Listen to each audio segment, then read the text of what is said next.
चाहते हैं, अगर आप जिंदगी बदलना चाहते हैं, तो आपको लेना पड़ेगा एक डिसीजन। क्या लेना पड़ेगा?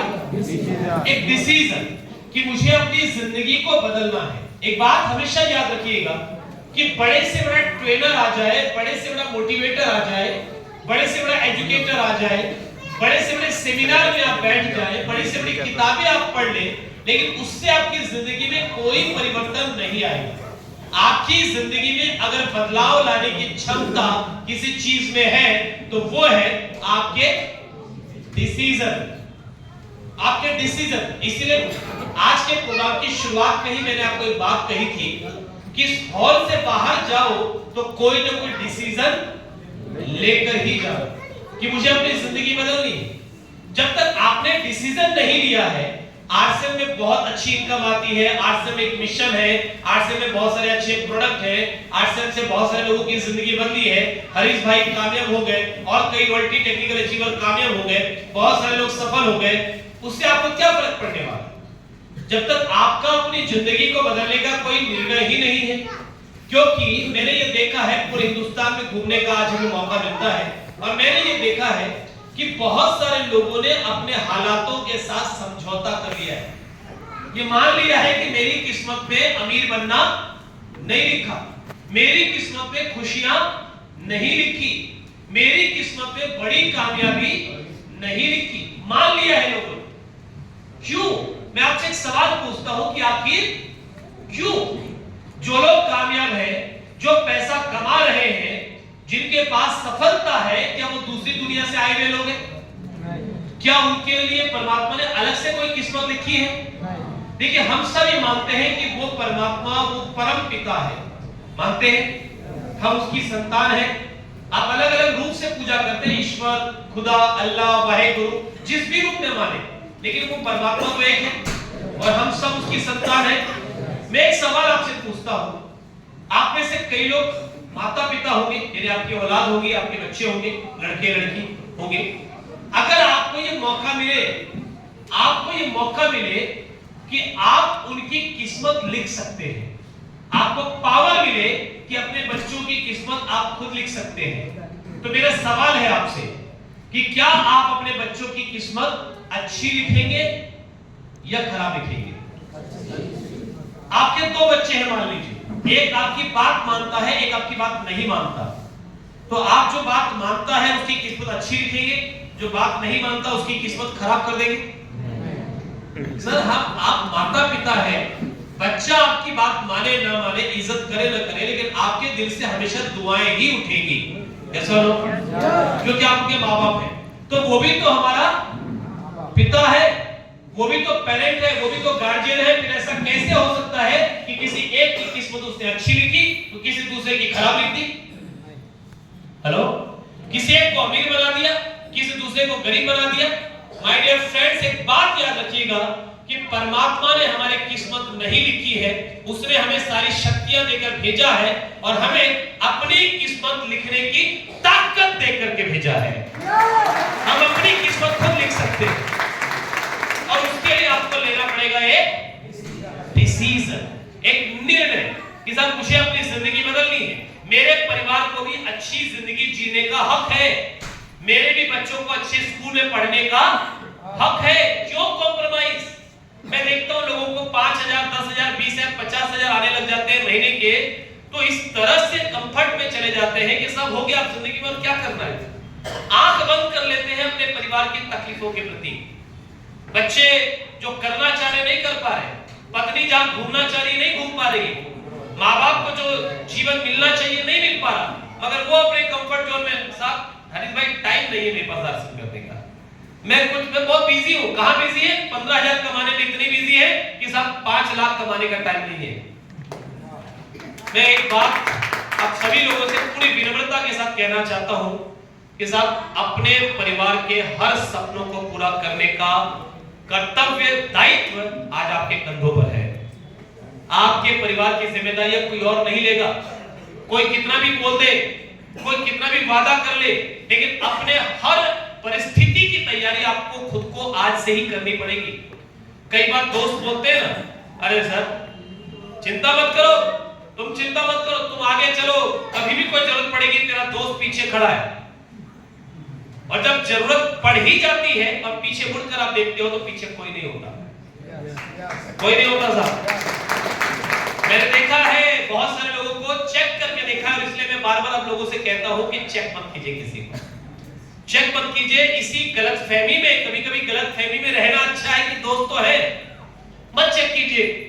चेक करेंगे तो वो भी बेवफा निकलेंगे। तो इससे बढ़िया है कि सब जो है बढ़िया है, अच्छे है। ये समझ लीजिए कि मेरी जिंदगी की हर परिस्थिति की तैयारी करना मेरी जिम्मेदारी है। जिंदगी में ऊंची नीची परिस्थिति आ सकती नहीं आ सकती है साहब। कल किसी के घर में कोई इमरजेंसी आ सकती है, किसी की तबीयत खराब हो सकती है, कोई बड़ा पैसा लग सकता है। मैं आपसे एक सवाल पूछता हूं कि क्या आपके बैंक में 25, 30, 40 लाख रुपया एक्स्ट्रा फालतू के पड़े हैं कि कोई भी परिस्थिति आएगी तो निपट लेंगे? फिर क्यों कंफर्ट जोन में, फिर क्यों आराम में, क्यों, वाई? जब आपके पास ताकत है, जब आपके पास जरिया है, जब मदद करने वाले लोग आपके साथ हैं, एक डिसीजन आज यहां से लेकर जाइए। ले सकते हैं? अगले 1 साल के अंदर 2024 के खत्म होने से पहले हम अपने हालात को बदल लेंगे। कितने लोग ये कमिटमेंट करने के लिए तैयार हैं? यकीन मानिए आज से हम आपके साथ हैं, ये सारे लीडर्स आपके साथ हैं। कमिटमेंट आपका जरूरी है। तैयार हैं आप? तैयार है? पहला। दूसरा, डिसीजन लेने के बाद दूसरा, अपने आप को इस माहौल में बनाकर रखिए। माहौल, एनवायरनमेंट, क्योंकि ये बहुत जरूरी है। आप यहां से डिसीजन लेके जाएंगे, लेकिन याद रखिए कि जीवन में कई ऐसी कमजोर परिस्थिति आती है कि जब आपका डिसीजन कमजोर पड़ने लगता है। इंसान है, हम इंसान हैं, भगवान नहीं है कि सब एक बार डिसीजन ले लिया तो सब करके रहेंगे। नहीं, कई बार हालात ऊपर नीचे होते हैं, कई बार दोस्तों की संगत होती है, कई बार लोग बार-बार डिमोटिवेट करते हैं तो हम निराश हो जाते हैं। तो क्या करना है? 2 चीजें, माहौल बनाइए और अपने सपनों को जगाइए। मैडम ने भी बताया, सपनों को घर-घर में हर जगह पे लिख के टांगिए, मोबाइल के वॉलपेपर में लगा दीजिए, एक ड्रीम बुक बना लीजिए जिसको रोज पलट के देखिए, जेब में एक कार्ड रख लीजिए, मेरा टारगेट क्या है अगले 1 साल का, लिख के रखिए, रोज पढ़िए उसको, और उन लोगों की संगत में रहिए जो पॉजिटिव है, जो आगे बढ़ रहे हैं। महीने में कम से कम एक बार फिजिकल सेमिनार में आइए, वो भावनगर में हो, वो दीव में हो, चाहे वो अहमदाबाद में हो, चाहे वो सूरत में हो। ये मत सोचना कि मेरे घर के पास होगा तो ही आऊंगा या तो ही आऊंगी। महीने में एक सेमिनार पूरे परिवार के साथ, चाहे जहां भी हो, एक सेमिनार कम से कम चल सकते हैं, जा सकते हैं साहब, महीने में एक सेमिनार। क्योंकि एक बात याद रखिएगा कि भट्टी में, दहकती हुई भट्टी में एक कोयला लाल होता है, लेकिन उसी कोयले को भट्टी से बाहर निकाल दीजिए तो वो राख का ढेर होता है। तो बढ़िया से बढ़िया लीडर जब माहौल से अलग हो जाता है तो वो भी कमजोर पड़ जाता है। सो हम लोग इंसान है, जीवन में उतार चढ़ाव आएगा, परिस्थिति आएगी, खुद को माहौल में बना करके रखिएगा। महीने में एक बार आएंगे साहब, और बच्चों को भी साथ जरूर लाइएगा, क्योंकि बाहर का माहौल अच्छा नहीं है। रायपुर में हुक्का बार बैन है, हुक्का वहां नहीं चलता, लेकिन साहब मैं जब जाता हूं एयरपोर्ट रोड में, वहां पर तो जितने होटल से अंडरग्राउंड में हुक्का चल रहा है, और 15 साल 18 साल 20 साल के बच्चे हुक्का बार में बैठकर हुक्का गुड़गुड़ा रहे, जिंदगी को धुएं में उड़ा रहे, मजा आ रहा है। स्टाइल नहीं है, जिंदगी बर्बाद हो रही है। बाहर माहौल ऐसा है। आरसीएम के संस्कार है कि अगर आपके बच्चे यहाँ इस माहौल में कम से कम महीने में एक बार, मैं बोलता हूं मत करें आरसीएम, आप आरसीएम कर रहे हैं, आपके बच्चे छोटे पढ़ रहे, पढ़ने दीजिए, लेकिन महीने में कम से कम एक बार इस सेमिनार में जरूर आइए। यहाँ पर उनके अंदर में इतनी मजबूती आएगी कि बाहर की नेगेटिविटी उनके अंदर कभी प्रवेश नहीं कर पाएगी। संस्कार मिले तो माहौल में रहिए। तीसरा, अपनी स्किल के ऊपर काम कीजिए, अपनी स्किल को डेवलप कीजिए, अपने क्षेत्र के एक्सपर्ट बनिए, अपने क्षेत्र के दिग्गज बनिए। लोगों को मीटिंग में बुलाना एक स्किल है, प्लान दिखाना एक स्किल है, प्रोडक्ट के बारे में बात करना एक स्किल है, स्टेज पे खड़े होकर के यहाँ पर बात करना ये एक स्किल है। मैं पूरे 3 दिन लगातार स्टेज पे इस तरीके से खड़े होकर बात कर सकता हूँ, और सुबह से शाम तक आपको एनर्जी में 1% भी कमी नजर नहीं आएगी। अभी आइए क्या? कभी आइए क्या? लेकिन क्या मैं जब पहली बार आया था तो मैं ऐसे ही बात कर सकता था? नहीं कर सकता था साहब। जब पहली बार आया तो ये माइक कांप रहा था, जिस्म थरथरा रहा था, पैर लड़खड़ा रहे थे, नाम तक नहीं निकल रहा था मुझसे। और आज हजारों लोगों के सामने भी बात करने में कोई झिझक नहीं है। क्यों, क्या, कैसे, क्या फर्क पड़ा? मैंने समय के साथ धीरे धीरे धीरे अपनी स्किल को डेवलप किया। हर काम आपने कभी ना कभी पहली बार किया है। आप जिस काम में आज एक्सपर्ट हैं, जब आपने पहली बार किया था तो उसी काम को करने में आपको डर लगा होगा, वो काम आपसे ठीक से नहीं हुआ होगा। धीरू भाई, जब आप पहली बार कार चला रहे थे तो क्या इतना ही बढ़िया कार चला पा रहे थे जितनी आज चला पा रहे? नहीं, उस समय पूरा अलर्ट मोड पे थे, दोनों हाथ स्टीयरिंग के ऊपर में। कोई बगल से कुछ बोले मेरा ध्यान भटक जाएगा, कोई गाना चलाना चाहे, नहीं बंद बंद बंद, कुछ खा लो, अरे क्या मजाक है, गाड़ी चलाने में कोई खाता है, पूरा अलर्ट मोड। और आज आदमी गाड़ी चला रहा है, चलाते चलाते बात कर रहा है, कुछ खा रहा है, मोबाइल आ रहा है, तो कई लोग तो सब गाड़ी चलाते चलाते व्हाट्सएप चेक करने लग जाते हैं। मैं मना करता हूँ कि भाई ये गलत है, रोक लो साइड में। लेकिन कॉन्फिडेंस देखिए, कॉन्फिडेंस देखिए। तो पहले जब पहली बार प्रयास किया तो डर लगा, अब आराम से इजीली। तो आपकी हर स्किल, जो चीज आज नहीं आती है, उसको डेवलप कर सकते हैं। आप अभ्यास कर करके उस काम में माहिर बन सकते हैं। शिकायत मत कीजिए, सर मैं बुलाता हूं लोग मीटिंग में आते नहीं आएंगे, आपको बुलाना नहीं आता है। सर मैं प्लान दिखाता हूं लोग जुड़ते नहीं जुड़ेंगे, आपको प्लान दिखाना नहीं आता है, सीखना पड़ेगा। आप सीख सकते हो लेकिन सीखना पड़ेगा ना। सर मैं लोगों से उसको समझाता हूं, लोग काम नहीं करते, नहीं करेंगे। लोगों से काम करवाना बच्चों का खेल थोड़ी है। आज के डेट में कोई व्यक्ति काम करना नहीं चाहता, कोई मेहनत करना नहीं चाहता, पैसा सबको चाहिए, यस और नो? और उन लोगों से काम करवाना है जो काम करना नहीं चाहते। बच्चों का खेल है, सीखना पड़ेगा। ये कला है जो विकसित करनी पड़ेगी। ये वैसी ही कला है जैसे रोटी बनाना। रोटी बनाना भी कला है। जो बना लेते हैं गोल, उनको तो सब बच्चों का खेल लगता है, लेकिन जो पहली बार शुरुआत करते हैं उनका क्या होता है? आप लोगों ने जब पहली बार रोटी बनाई तो कैसी बनी? गोल? कैसा बना? नक्शा बना? किसका? गुजरात का, भारत का? कोई नक्शा बना होगा ना। अच्छा, आज कितने लोग गोल रोटी बना लेते हैं? पुरुष भी बना, मैं हाथ खड़ा करो, मैं भी हम बना लेते हैं। तो सबको क्या गर्व की बात है साहब, आपकी पत्नी को खुशी होनी चाहिए। यस। सो आज रोटी गोल बन रही है, पहली बार ट्राई किया तब क्या बना था?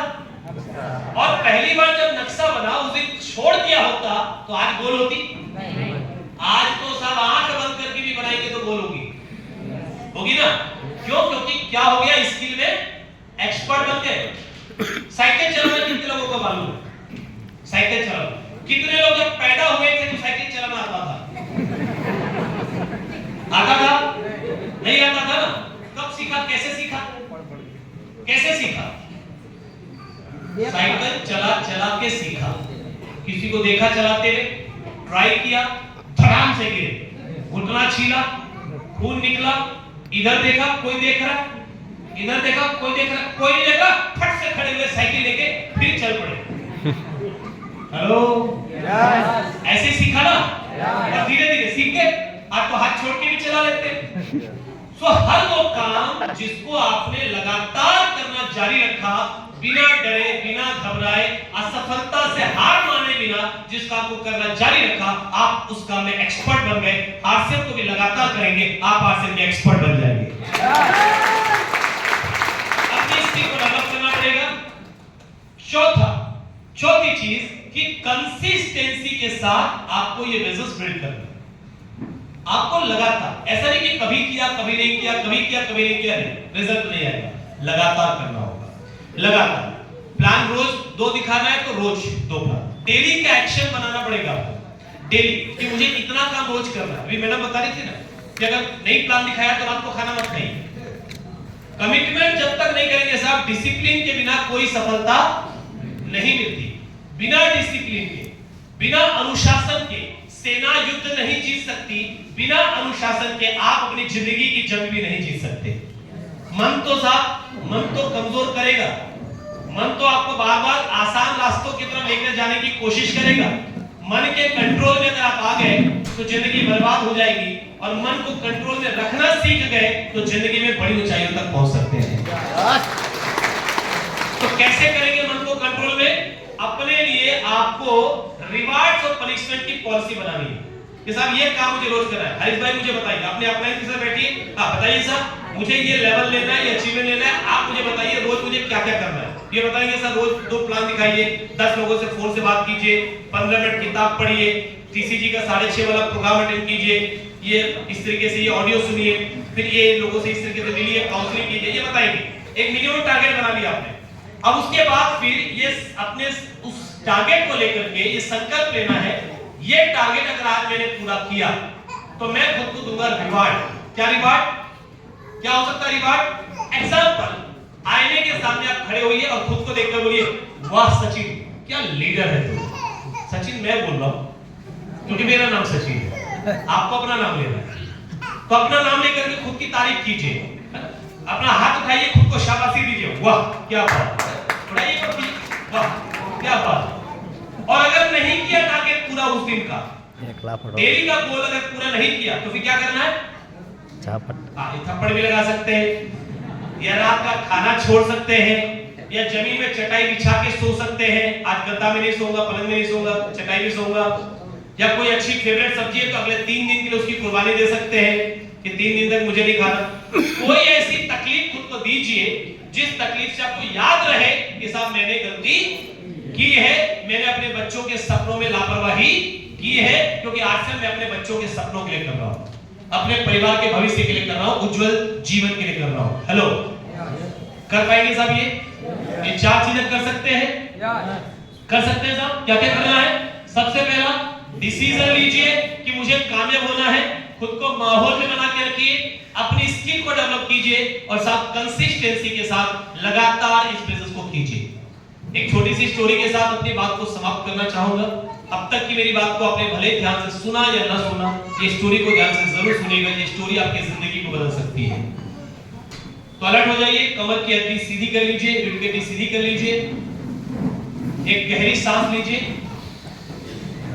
बिकॉज़ ये स्टोरी मेरा ऐसा मानना है कि डिसीजन लेने में आपकी मदद कर सकती है और आपका डिसीजन आपकी जिंदगी बदलेगा। मैं नहीं बदलूंगा, मेरे अंदर उतनी ताकत नहीं कि मैं यहाँ बैठे सबकी जिंदगी बदल दूं। मैं आपको ऐसा माहौल देने की कोशिश कर रहा हूं जिस माहौल में आप एक डिसीजन ले सके, आपकी जिंदगी आपका डिसीजन बदलेगा। अपना ध्यान सांसों पे केंद्रित कीजिए, रिलैक्स, धीमी धीमी गहरी सांसें लीजिए, रिलैक्स हो जाइए। एक सिस्टर, एक नर्स जिसका नाम था रोजी, एक ऐसे हॉस्पिटल के वार्ड में उसको काम मिला जिस वार्ड में उन लोगों को भर्ती किया जाता था जिनकी जिंदगी का अंतिम दौर था, आखिरी वक्त था। डॉक्टर ने बोल दिया था कि 2 महीना, 3 महीना, 1 महीना और ज्यादा नहीं। उन लोगों को उस वार्ड में भर्ती किया जाता था कि सब जीवन का अंतिम समय आराम से बीत जाए, जिंदगी में थोड़ा मौत आसान हो जाए, इसलिए उनको वहां भर्ती करते थे। ठीक होने की गुंजाइश खत्म हो चुकी होती थी। उस वार्ड में एक महिला को भर्ती किया गया जिसका नाम था प्रतिभा। वो अपने पति रमेश के साथ वहां पर आई, प्रतिभा को भर्ती किया गया। प्रतिभा के चेहरे पर कोई भी शिकन नहीं थी, शायद उसने अपनी मौत को स्वीकार कर लिया था। रमेश दुखी थे, पत्नी की मौत को शायद वो बर्दाश्त नहीं कर पा रहे थे, दुखी थे। बट इलाज शुरू हुआ, रोजी प्रतिभा की जो सेवा है वो बहुत दिल जान से करने लगी। धीरे धीरे दोनों अच्छी सहेलियां बन गई, आपस में एक दूसरे के साथ सुख दुख बांटने लगी। एक दिन बातों ही बातों में प्रतिभा ने रोजी से कहा कि सिस्टर, जिंदगी में सब कुछ मिला, कोई शिकवा नहीं, कोई शिकायत नहीं, शादी के 30 साल हो गए, हमने बहुत सारा अच्छा वक्त बिताया, एक अफसोस रह गया मन में जो शायद मेरे साथ जाएगा। एक अफसोस, बोले क्या? कि इन्होंने कभी मुझे अपने प्यार का इजहार नहीं किया, इन्होंने कभी मुझसे आई लव यू नहीं कहा, इन्होंने कभी मुझे ये नहीं बताया कि इनकी जिंदगी में मेरी क्या जगह है। बाकी सब ठीक है, जिंदगी चल रही है, ऐसा कोई दिक्कत नहीं, अच्छे व्यक्ति हैं, मेरा पूरा ख्याल रखते हैं, लेकिन कभी इन्होंने मुझे प्यार जताया नहीं। एक दिन प्रतिभा सोई थी, रमेश बाबू बाहर टहल रहे थे, सिस्टर उनके पास आई। सिस्टर ने कहा कि रमेश बाबू एक बात बताइए, क्या आप अपनी पत्नी से सच में प्यार करते हैं? तो रमेश बाबू ने कहा कि सिस्टर, ये कोई पूछने वाली बात, आप देख रही हैं कि जब से मैंने भर्ती किया है प्रतिभा को, तब से मैं कितना बेचैन हूं उसके लिए, कितना मैं परेशान हूं उसके लिए। सिस्टर ने कहा कि रमेश बाबू, अगर आप अपनी पत्नी से इतना प्यार करते हैं तो क्या कभी आपने अपनी पत्नी को बोला है कि आप उससे कितना प्यार करते हैं? तो रमेश बाबू ने कहा कि सिस्टर, इसकी जरूरत नहीं, क्या मेरी पत्नी को मालूम नहीं कि मैं कितना प्यार करता हूं उससे? तो बोलना क्या जरूरी है? उसको दिखता है ना, तो दिखना ही चाहिए, दिखता ही होगा मैं उसके लिए कितना कुछ करता हूं। सिस्टर ने कहा कि रमेश बाबू, मैं एक औरत हूं और औरत का दिल जानती हूं। अगर आप अपने पत्नी से बहुत ज्यादा प्यार करते हैं तो एक बार कभी मौका मिले तो उसको ये बताइएगा जरूर, उसकी जिंदगी खूबसूरत हो जाएगी। सिस्टर चली गई। रमेश बाबू सोच में पड़ गए, क्या ये चीज वाकई में इतनी ज्यादा जरूरी है? बताना, इजहार करना जरूरी है? सिस्टर की ड्यूटी खत्म हुई। ड्यूटी खत्म करके उसका रूटीन था, घर जाने से पहले वो प्रतिभा से मिलकर जाती थी। वो प्रतिभा के रूम के सामने पहुंची तो खिड़की से क्या देखती है? प्रतिभा लेटी हुई है, रमेश बाबू वहां बैठे हैं, दोनों का हाथ एक दूसरे के हाथों में है, दोनों की आंखों में आंसू है। तो सिस्टर को लगा कि डिस्टर्ब करना ठीक नहीं है, मैं बाद में मिलूंगी। सिस्टर घर चली गई। अगले दिन छुट्टी थी और एक दिन के बाद जब वो आई तो उसको मालूम पड़ा कि प्रतिभा अब इस दुनिया में नहीं है, उसका देहांत हो चुका है और पति रमेश उसके पार्थिव शरीर को लेकर अंतिम संस्कार के लिए जा चुके हैं। ठीक, जो आया है उसको जाना ही है। 4-5 दिन के बाद रमेश बाबू आए और सिस्टर के सामने घुटनों के बल बैठ गए। कहा, सिस्टर, जो आपने मेरे लिए किया है, मैं जिंदगी में कभी उस एहसान का बदला चुका नहीं सकता। तो सिस्टर ने कहा कि रमेश बाबू, मैंने क्या किया? जो किया वो तो मेरा फर्ज था, तो मैंने ऐसा क्या किया? रमेश बाबू ने कहा कि सिस्टर, उस दिन आपने मेरी आंखें खोल दी। आपके बोलने पर मैं प्रतिभा के पास गया, मैंने प्रतिभा को आई लव यू बोला, मैंने प्रतिभा को बताया कि मैं उससे कितना प्यार करता हूं, मैंने प्रतिभा को बताया कि मेरी जिंदगी में उसकी बहुत महत्वपूर्ण जगह है, मैं उसे कितना चाहता हूं। सिस्टर, आपको प्रतिभा के चेहरे की वो चमक देखनी चाहिए थी। 30 साल में मैंने वो चमक नहीं देखी, उसके चेहरे पर वो चमक उस पल मैंने देखी। उसका चेहरा खिल उठा सिस्टर, खिल उठा, किसी फूल की तरह उसका चेहरा खिल उठा, उसकी आंखों में आंसू आ गए। हम दोनों सिस्टर घंटों बैठे रहे, एक दूसरे का हाथ अपने हाथों में लेकर घंटों बैठे रहे। उसकी भी आंखों में आंसू बह रहे थे, मेरी भी आंखों में आंसू बह रहे थे। बहुत देर के बाद उसने बोला कि रमेश बाबू, आपकी इस एक लाइन का मैं पिछले 30 साल से इंतजार कर रही थी।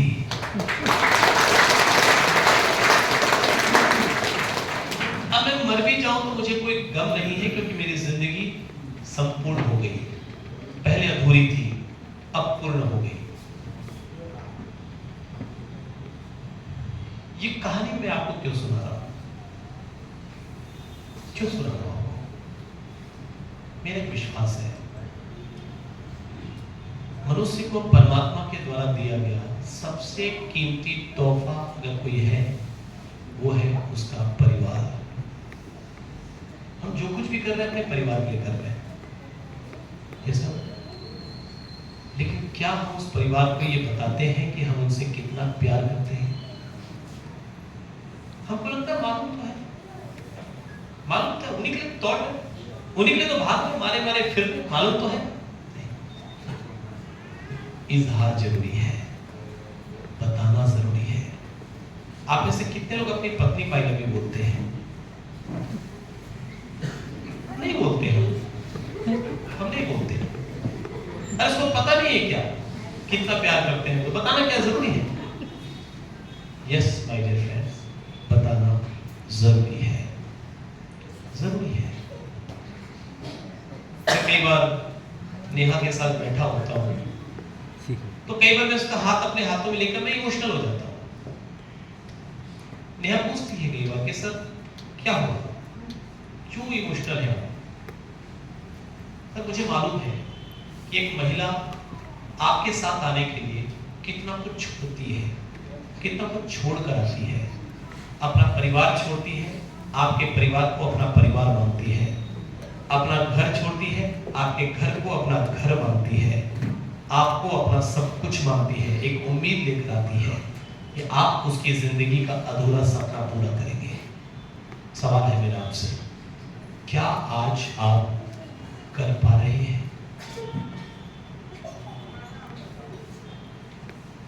क्या अधिकार है साहब? क्या अधिकार है आपको टीवी देखने का? क्या अधिकार है आपको दोस्तों के साथ गप्पे मारने का? क्या अधिकार है आपको अपना समय बर्बाद करने का जब हमारे परिवार के सपने अधूरे हैं? क्या आप अपनी पत्नी का सपना पूरा करना चाहते हैं? आज नेहा ने यहां आकर के बोला कि मुझे गर्व है कि मुझे अच्छे पति मिले। मैं माफी चाहता हूं, हाथ जोड़कर विनम्रता से और एक सवाल पूछता हूं, कितने लोगों को ये पक्का उम्मीद है कि अगर मेरी पीठ पीछे मेरी पत्नी से पूछा जाए, उसकी खास सहेलियां पूछे, ऐसा क्या तुमको इस शादी पर गर्व है? क्या तुमको अगले जन्म में भी यही पति चाहिए? या भगवान ही पूछ ले मान लो कि बेटा अगले जन्म में भी यही वाला पति चाहिए क्या? तो कितने लोगों को पक्का यकीन है कि वो हाँ बोलेगी? कुछ लोग गलत फहमी में जीवन जी रहे, 3-4 लोग हैं गलत फहमी में जीवन जी रहे। क्या किया क्या है आपने? क्या किया ऐसा? अपने ही मन में मियां बिट्टू और शेर बन गए। क्या कर दिया आपने ऐसा कि अगले जन्म में वो आप ही को लेना चाहे? क्या करना चाहते हैं? उसके हर वो अधूरे सपनों को पूरा, जो सपना लेकर वो आपके पास आई है, कितने लोग करना चाहते हैं?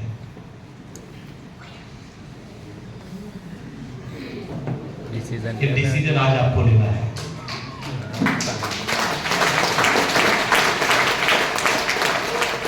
आज से हम आपके साथ हैं, ये अप्लायंस आपके साथ है, ये लीडर्स आपके साथ है। डिसीजन आपका होगा। कितने लोग अपने मम्मी को आई लव यू बोलते हैं? सर 9 महीना अपनी कोख पे रखना it's not a easy job. एक माँ का त्याग है ये, बलिदान है ये। उसके बाद भी काम खत्म नहीं हुआ। कितनी रातें वो जाग कर रात गुजारती है, कितनी बार खुद गीले में सोती है, हमें सूखे में सुलाती है, कितनी बार अपने मुंह का निवाला निकाल कर हमें खिलाती है। क्या आज उस माँ की बची हुई जिंदगी में, अगर वो जिंदा है तो हम लोग भाग्यशाली हैं जिनकी माँ जिंदा है, क्या उसकी बची हुई जिंदगी में वो सारी खुशियां उसे दे रहे जिसकी वो हकदार है?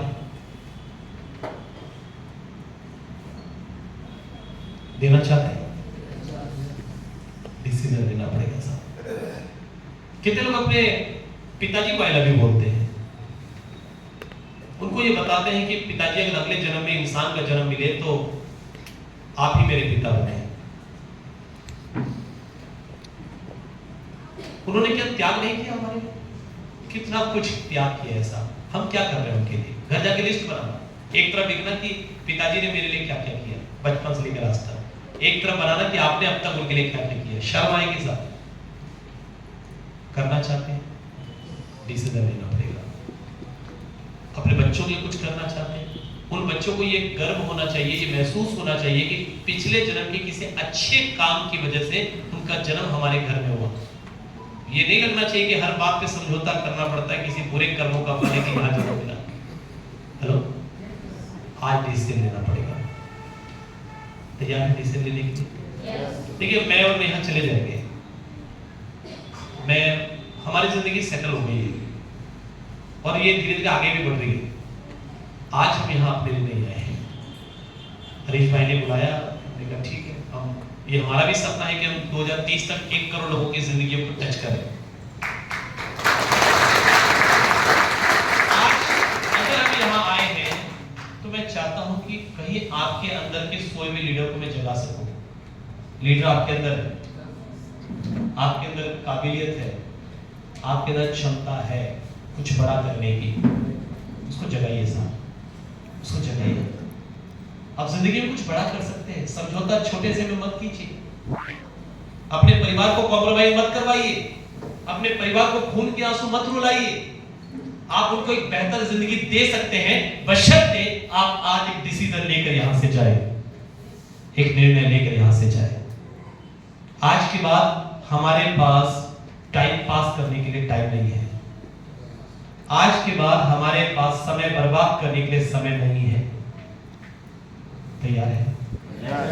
आज के बाद हमारे पास समय नहीं है टीवी के फालतू सीरियल्स देखने के लिए।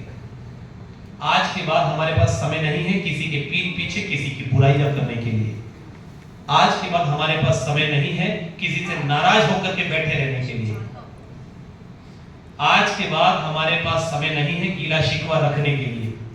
जितना ऊंचा जाना है ना उतना हल्के होना पड़ेगा, लोगों को माफ करना पड़ेगा। आज के बाद हमारे पास किसी नशे के लिए समय नहीं है।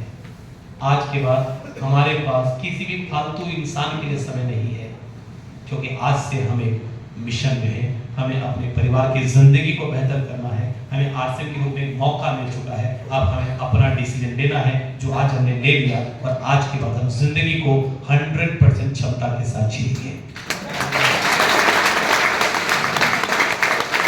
बहुत शुक्रिया हरीश भाई का जिन्होंने आपसे बात करने का मौका दिया। वंस अगेन आपका शुक्रिया कि आपने मुझे अपने जीवन का एक छोटा सा हिस्सा बनने का मौका दिया। एक उम्मीद लेकर यहाँ से जा रहा हूँ। बताओ, मुझे नहीं मालूम कि कितने लोगों को मेरी बात समझ में आई। नेहा की बात समझ में आई, मेरी समझ में आई, हरीश भाई की समझ में आई, और किसी की मुझे नहीं मालूम। हो सकता है कई लोगों को तो लगा होगा कि अच्छा नाटक की था, बढ़िया नाटक किया इसने, मजा आया, एंटरटेन किया इसने, कहां से पकड़ के लाए थे इसको, फिर लाया। हो सकता है, हो सकता है आपके दिल में क्या चल रहा है मुझे मालूम नहीं। हो सकता है कि कुछ लोगों को मजा नहीं आया होगा, हो सकता है कुछ लोगों को कुछ भी समझ में नहीं आया होगा, लेकिन मुझे ऐसा विश्वास है कोई तो ऐसा भी होगा आज जिसके दिल को हमने छुआ होगा।